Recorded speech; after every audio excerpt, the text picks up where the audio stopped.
ادا کیا ہے. رسپیکٹڈ جناب جاوید اختر صاحب, مسٹر سوربھ دیویدی اور respected audience, thank you all for being here today. آج کی ڈیبیٹ میں چونکہ ہم بات کرنے والے ہیں ڈز گاڈ ایگزسٹ کے ٹاپک پر, تو یہ ایک ایسا ٹاپک ہے جس کے متعلق کوئی بھی ڈیسیجن لینے کے لیے الگ الگ اسٹینڈرڈز ہو سکتے ہیں.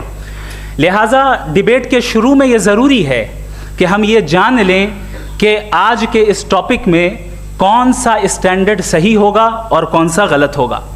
سب سے پہلا اسٹینڈرڈ جسے میں سمجھتا ہوں کہ ہمارے رسپیکٹڈ جناب جاوید اختر صاحب بڑی تیزی کے ساتھ اس کی طرف لپکیں گے, وہ ہے سائنس.